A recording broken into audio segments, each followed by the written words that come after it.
Welcome. You're watching Charter California Edition. I'm Brad Pomerance. Our guest is Adam Hill. He's a member of the Board of Supervisors in San Luis Obispo County. And we know the phrase well, whiskey is for drinking, water is worth fighting over, and there is no doubt that there are some serious battles going on in San Luis Obispo County over what's known as the Paso Robles groundwater basin. Correct. For our viewers statewide, could you explain where Paso Robles is, what the ground basin is, please? Well, you know, Paso's probably become better known throughout the state, partly because of the wine region has really grown there, and to some extent we're seeing some of the consequences of enormous growth. So Paso is in the north end of our county towards the Monterey side. Perfect. And this water basin provides water for about 45% of the entire county's agriculture. Wow. So everything from wine grapes to row crops to feeding cattle. We're one of the big ag regions, so it's a very important. And how large is this groundwater basin? It travels. I don't. I mean, not specifically, but it's basically feeds water for the entire North County and then into Monterey as well. So it's that significant. It's a huge basin, and it's that significant. And how significant, how important is the wine industry to Paso, North County, and the county in general? It's been very important, no doubt about it. They have. They've helped to put our county on the map in a lot of ways. Right. The appellation has been successful. People like the wines. People like visiting wine country. Paso Robles, the city, has grown in ways that you couldn't have imagined it 10 years ago. I mean, so it's been critical. And that's a blessing, for sure. Absolutely. But the curse side of the other side of the coin is that when we look at the groundwater basin, just as a matter of geology, there's no debate about it, it is being depleted. Yes, it's in serious decline. And that has led to at least hundreds and potentially thousands of people's wells going dry. The people who live in the rural areas outside of the cities where they have the municipal services have to drill wells for their water. Literally. And we have heard from hundreds whose wells have gone dry, literally. Wow. Yes. And what about ag? How are they accessing? They drill deeper. And drill more often. You know, because it's so critical, and typically they're deeper anyway than that. But I think the danger here is not just to the people, which I think is enough of a danger to the people who are worried that are homeowners, but ultimately to all of the ag industry, wine included. If we screw up this basin, there's no turning back. So where do we stand today? Because as we speak, I know that there are some considerations about emergency ordinances. I don't want to date the segment, if you know what I'm saying, date our interview, but give us a broad sense of where we are. I think finally everybody agrees that we need a long-term plan to manage the basin. And there's talk about setting up a water district, as other counties in California have done. We do have a blue ribbon committee made up of all the interests and experts. Is there a clear divide, if I may, between residential and ag? There is now. There is. Yeah, there is now, and that's what's interesting. I said on our meeting that this isn't really a left or right issue. This is a wet or dry issue. Right. So residents feel as if ag is the quote culprit behind this, in your view. I think so, and they're reluctant also. I mean, there are some who probably are more open about it, but they're reluctant for a lot of reasons, some of which they're farmers too, of course, or they have small vineyards themselves, and they understand the importance and value of it. I would say most rural residents are more conservative, and therefore they're less likely to do what they're doing now, which is to turn to their government for help. And there's also the question of what's happening right under the city of Paso Robles. Correct. And what's happening in the greater region. When we come back, sir, I want to continue the conversation about this issue because it really has taken on a life of its own. 6 months ago, I was hearing a little bit about it. Now it is top of mind. We're speaking with Adam Hill, member of the Board of Supervisors in San Luis Obispo County. For our viewers on HLN, thanks for joining us. For our other viewers, we'll be right back. So, Supervisor Hill, how is it that literally in the last 6 months this issue has just gone to the top of everyone's agenda list? Well, I think because of the number of rural residents whose wells have dried, and they've had to spend a lot of money either dropping their well or drilling an entirely new well. And they've formed together, and they have let us know in no uncertain terms that they need our help. And so what does that help look like? Because as we speak, there are discussions about emergency ordinances, which as a parliamentary matter, it is a challenging scenario. And it may help in the short term, but really I think in the final analysis, and you said this, sir, this county needs a long-term solution. Right. Well, you know, this is a classic example of trying to figure out how to manage the commons, a common resource. You know, we've seen it all over the world, actually. And there's a famous case, the tragedy of the commons, that had to deal with pasture land. We see it in the ocean with fishing. And so groundwater is now also a commons that we're seeing problems with, too. What fills the basin? Is it runoff? Is it snowpack? It's everything. It's everything. Right. And of course, rainfall has been so low because we've been in drought, and so there really hasn't been much recharge. What about Lake Nacimiento? How does that play into this? Well, certainly a long-term solution is going to have to be to bring supplemental water in and to figure out ways to recharge the aquifer, to recharge the basin. Literally. Literally, yeah. Right. And so that will be there. And is Lake Nacimiento in the county, or is it in Monterey? It's in Monterey, and partly it sort of straddles both. And we have, you know, that's part of the pipeline that comes in. That's a project that started out with Paso, and City of SLO gets it. So the county does have some rights to Lake Nacimiento. We do have rights, and we have rights to state water. That's another question. What about the state water project? Because as I understand it, in I guess I'll call it Mr. Gibson's communities of Cambria, Cayucas, there's a question about whether they should be accessing the state water project. I don't believe they are. Is the Paso area and other areas of the county accessing the state water project? There are some, you know, and all the way throughout the county, all the way down to as south as Pismo Beach, I think, has state water allotments. We're going to have to make use of it at some point. That's going to have to be part of the equation for the long-term future of the basin. It's not going to be recharged by, you know, the natural resources of rain. Does recharging literally mean the basin is flooded? Yeah. And it's, you know, there are ways to do it, technical ways to do it, and there's also ways to bring in water so that they're not pumping. I mean, you're going to have to stop in a big way the over pumping of the basin, and that's why pumping out. Now it's interesting. You have a geologist on your board, yes. Supervisor Bruce Gibson, so I believe his specialty had been earthquake science. But that being said, has it been helpful to have someone on the board that I think it's always good to have somebody. Behind it? Yeah, I think it's good to have somebody who has a technical background to try to take some of the technical matters and just bring them down to, you know, this is what we're talking about in plain English. What's so interesting about this, and I look at the politics of it, Mr. Gibson, Mr. Hill, who I'm looking at, you don't technically represent communities that are sitting in the Paso water basin, whereas Ms. Arnold and Mr. Meacham do, and yet it seems that Mr. Gibson and Mr. Hill are more protective of the basin than arguably Mr. Meacham and Ms. Arnold is. Is that a fair assessment? I don't mean to simplify it, but I mean, I guess if you were to simplify it right now, I hope that's not the case where we're heading. I mean, I'm hoping that we'll be unified and understand that we really need to work together, both short-term and long-term. And when you talk about unity, you speak the truth, because for an emergency ordinance, you need 4 votes. And with the sad passing of Mr. Paul Teixeira, there are only 4 members right now. Correct. So it needs to be unanimous, and I don't know many bodies that are able to ever get to unanimity on any issue. So where do we go from here in the final analysis? I hope that we can get an urgency ordinance which will basically put a moratorium into effect for as long as 2 years of building and new planting. And in order for anyone to build or plant new crops that would be irrigated, they would, you know, we're looking at something like a 2-to-1 offset. Can you regrow? I mean, if you have a anything that's currently in would work. You know, I mean, if you have to even wells. I mean, if you're just, you know, maintenance your well or something like that, that's fine. But drilling new wells is going to require, you know, a 2-to-1 offset. So if you're going to drill a well for a house or drill a well in order to irrigate new crops, you're going to have to show that you've done something to lower the water demand twice as much as you would be using. What about those that need to drill because they're run out? those will still, you know, the residential, that's what we're hoping, is that this will provide some, I see, basically a timeout, and hopefully it provides a little bit of a carrot of a stick for everybody to work. He's Adam Hill, I'm Brad Pomerance. When we come back, we'll speak with Debbie Arnold, also a member of the Board of Supervisors. We'll be right back.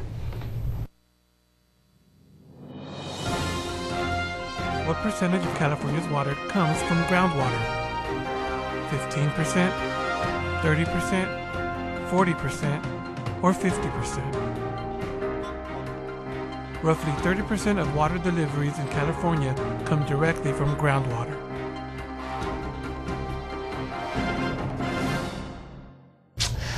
Welcome back. It's Charter California Edition. I'm Brad Pomerance. Our guest, Debbie Arnold, also a member of the Board of Supervisors in San Luis Obispo County. We just spoke with Adam Hill about the situation in Paso Robles with the groundwater basin. You live in that area. You're a resident of that area. You live there. You have a farm there yourself. What's your sense of what's happening? Well, it's interesting, Brad. I do live in the North County, right, but not in this particular area that they've defined as the Paso Robles groundwater. Oh, interesting. Basin. Okay, So thank you for that clarification. Just to the south of right. that, but it's interesting. It's time to discuss it. We've had problems in the basin for a long time now as the demand increases, and so But what are your constituents saying? Because I believe you do represent areas where the basin is under the feet of your constituents. Absolutely. What are they saying to you? Well, and coming to the Board of Supervisors with an agricultural background, right, I feel like my voice is the voice of the industry because I understand their needs and what is going on there. So I think people are happy that the Board of Supervisors and or the county are tuning in and understanding there's a problem. The demand increases every year as we plant more irrigated crops. In the North County, it's primarily vineyards. The city of Paso Robles grow, and there are more rural residents out in the area, but they all depend on groundwater for their water source. Are you seeing a divide between residents who are not in ag and the ag interest? Has it lined up that way? It appeared last Tuesday we had a hearing related to this issue, and it did appear that rural residents who were seeing their well levels drop in different areas of the county were very angry that, or at least they felt that the vineyard planting was in part to blame for their drop in their wells. But here's the challenge, is that while we want everyone to have adequate water supply, obviously, the vineyards have really brought a tremendous amount of resources to North County. I mean, North County has really flourished as a result of the vineyards. And so you have competing interests here where, you know, people are pleased by the economic development and growth, but then again, we need water. Exactly. And it's about a resource that everyone needs. So interestingly, many people spoke last week saying, you know, we should have been doing something about this a long time ago. Maybe so, but so I do here we are agree today. with that, exactly. But what's interesting is we did have political decisions made a long time ago. One of the first being after this, so the Salinas River is part of the water supply that feeds into the Paso Robles groundwater basin. We dammed the Salinas River at Santa Margarita back in the 40s, and it was very quickly done to supply water to Camp San Luis while the soldiers were coming in during the World War II. Very quickly done. But after the war was over, it was a conscientious choice to sell that water. The North County then sold that water. To who? It's San Luis Obispo City's water supply, because they just didn't see they were going to need that water. So is there a way to get that water to North County? It's San Luis Obispo's water supply The county, not the city. The city. The city. So the city of San Luis Obispo owns the water in the Salinas Dam. Can it be diverted? That is something that we don't know. For the most part, yeah. But I'm saying that was a choice that that water in the North County went to the south, and then came state water. So for 50 years, citizens of this county have paid on their property tax bill for state water, but we've chose not Let's to talk really more about it when we utilize come back. For our viewers on HLN, we thank you for joining us. For our other viewers, we'll be right back. So, like you said, Supervisor, there is the State Water Project. Is the Paso area receiving water from the State Water Project? No, and not very many communities in our county chose to take advantage of the state water when the line was being brought through the county. That would have been in the 80s, and Right. At that time, I think again, it was a conscious decision, but it was a decision based on, do we want to have the resources that will provoke growth in this county? No. It was kind of a no growth area, slow growth policy. But that being said, can it be accessed now, or is it too late? We do get some state water, but the bulk of what we pay for is sold to other counties, other entities out of San Luis Reservoir, which is not in San Luis Obispo. Where does that money go? Well, as far as I know, it goes to the flood control district here in the county, which is just an entity governed by the Board of Supervisors, really, and you convene as the Board of Supervisors, Right. adjourn as the Board of convene as the flood control Could that district. money be used to help the residents? That's the discussion that I have asked staff to have. This is water that we continue to pay for. Right. We bypassed the infrastructure that we needed to deliver it to ourselves, but it's being sold to someone else. So let's take that money and try to. What about Lake Nacimiento? Lake Nacimiento was actually constructed by the vision of Monterey County needing water, even though it is the watershed. It was decided that the location is in our county, and that was all based on watershed. But it's Monterey County's water. They constructed Nacimiento and San Antonio, but Monterey County owns most of that water. We own a little bit. The city of Paso Robles is just now gearing up. They've spent a lot of money on infrastructure to bring some of that Nacimiento water to the city of Paso Robles, and they will start using that in a year or so. Again, the city of Paso Robles has grown tremendously in the last 20 years, and they use groundwater, pumped groundwater. Here's the question. Are we facing an emergency? Because that is what many folks have said, and they are pushing for emergency action. Everyone has a different definition Right. of an emergency. I think if there are dry wells in the North County, we need to act on that, and I think that is kind of a separate. I see this as three separate issues. The people that are experiencing dry wells in the North County, let's deal with how we can fix that. Secondly, the health of our water basin. If we have met capacity and we are in decline, and we need to have facts and figures and hydrology experts to discuss that to let us know for sure what's going on, let's deal with that. Is Mr. Gibson able to offer his insight? He's a geologist, also a member of the Board of Supervisors. To date, I mean, he has some land use policy that he would like to implement, or he says he'd like to implement to address, but it all involves this urgency ordinance. So for me,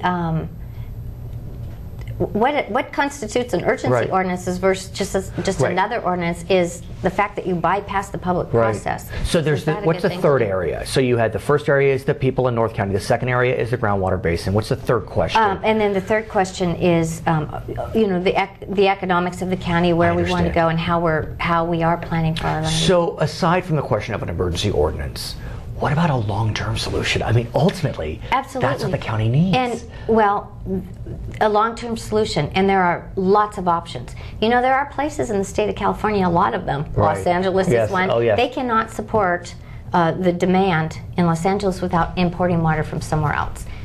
Las Vegas is another one. They built a whole city, a thriving city with imported water. So there are solutions, and actually that probably is the third area. We want to know what the demand and supply is in the basin, but we know that we really need to look to supplemental water sources and not depend on groundwater what about recharging? It's a solution. Recharging is absolutely possible, and they use it in lots of places. We need to look at that. The modeling that's being done right now by consultants, by water experts, we'll have that data soon, within the next couple of months, and that will show us, or should show us, where we can effectively recharge. It doesn't do any good to put a lot of water on to a rock it will go nowhere. Base, but to identify the places in the basin where we can successfully recharge, that is another. It really is a fascinating question. Very complex. And I can only imagine how much you've learned about water policy in the last few months. Yeah. Her name is Debbie Arnold, member of the Board of Supervisors in San Luis Obispo County. I'm Brad Pomerance. We'll be right back on Charter California Edition. In a drought year, what percentage of California's water deliveries can come from groundwater? 35%, 45%, 55%, or 65%? In an average year, groundwater accounts for 25 to 40% of California's water supply, but can reach 65% in a drought year. Welcome back to Charter California Edition. I'm Brad Pomerance. Our guest, Julie Rodewald. She is a registrar recorder in San Luis Obispo County. And there is an issue before the state legislature that has caused a lot of noise. And I want to talk to you about it. And it deals with the recording of documents through registrar recorders' offices. Explain what documents are actually recorded at these offices. The wide variety. Mostly it's documents that affect real property. Your deeds of trust, evidencing a loan. But we also get mechanics liens, power of attorneys. There's a whole list of documents that are authorized to be recorded by law. And the recorder's office is the arm of the state, is that right, for state documents per se? Or? No, not necessarily. It's we certainly are governed by state laws, but each county has its own recorder, and there is no state recorder, so we don't operate under the auspices of a state recorder. You're required to record documents in the county in which the property is located, or if it's a power of attorney in the county in which you live is where you're most likely. So there is a bill that's percolating, pending through the legislature, so it's SB 391. Correct. And the recorders throughout the state have come out, I think, almost uniformly against it. Is that right? At least the elected recorders. Okay, fair I'm enough. an independently elected recorder, so I, can voice my opposition. Right. Appointed ones have to kind of follow what their county is saying, so they're in a little bit more tenuous position. But certainly all the elected recorders. What would this bill do? This bill would add a $75 tax to every recorded document, or every document that gets recorded in our office, except those that are associated with a bona fide sale of real property. So if you bought a piece of property, you're going to record a deed, probably a deed of trust. So those two would be exempt. But because it's considered one recording, is that the sense? Right, because it's in association with that sale. But for instance, a contractor who's recording a mechanics lien to get paid $300, he would pay an additional $75. How much does it cost to right now it's $14 to so record it's a a document. significant So it would go up to $89 $89 essentially. And what is the intent behind this document? The intent of it, and for me as a recorder I have to separate out the intent and the effect, is to fund affordable housing. So redevelopment agencies went away. There are some other funding mechanisms that are going away, and this would replace those funds. As a recorder, while I may be supportive of affordable housing, I have to be cognizant that this fee is going to affect my customers greatly, and I don't see the nexus. Affordable housing should be supported. This is not the right place to support that. Interesting because the exemption deals with the sale of real property, which feels more connected to affordable housing, one could argue. Right, and I think that it got taken, that got amended because there was opposition from the realtors about it. Now, it's my understanding that the realtors have come out in opposition to it anyway. Okay. But that's how we feel. If you're going to include it, add it to the documentary transfer tax, which is paid on bona fide sales, and increase that, which hasn't gone up in many, many, many years, and apportion a part of that for affordable housing. Are your voices being heard? Yes and no. It's there's still that push for affordable housing. I did talk with our Board of Supervisors. Our Board of Supervisors voted to oppose the legislation early on. Let's continue this conversation when we come back. For our viewers on HLN, we thank you so much for joining us. For our other viewers, we'll be right back.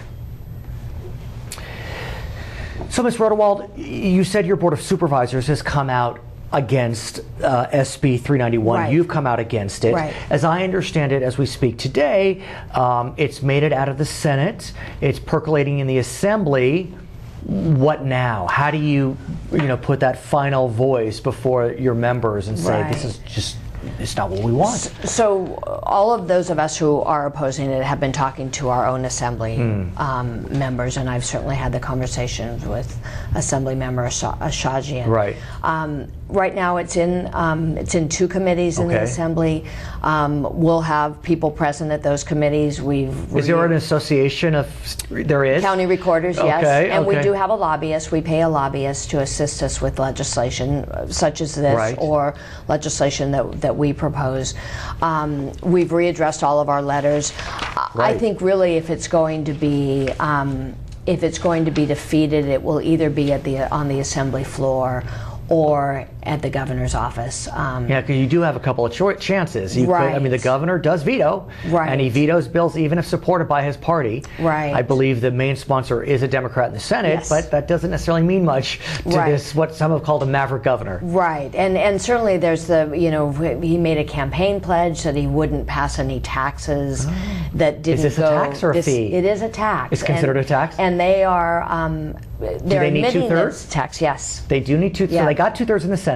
Right. Will they get 2/3 in the Assembly is the question. I think that's the big question. Will they get that vote in the Assembly? And if they do, will the governor sign it? I was so pleased that you presented this topic to me because so often what we discuss are elections. Right. And when we think about the county recorder, registrar, we so focused on the registrar side, which is merely more the election side. Right. But your office is so much more than that. Right. Give us a sense of what you're doing other than running elections, where there have been a lot with special elections and that election. So tell us what you've been doing. Yeah, and people often say, well, what do you do? There's no elections. It's like, well, there's the recording and obviously this legislation. And our recordings are up about 20% over what they were last year. Yes, so real estate market doing well. It's starting to come back. We're seeing a little bit of a slowdown, but we're still seeing higher numbers, and so it's encouraging to see those come back. And it's interesting. One of your colleagues in San Diego made some news recently. Right. When is it a he? Yes, Ernest.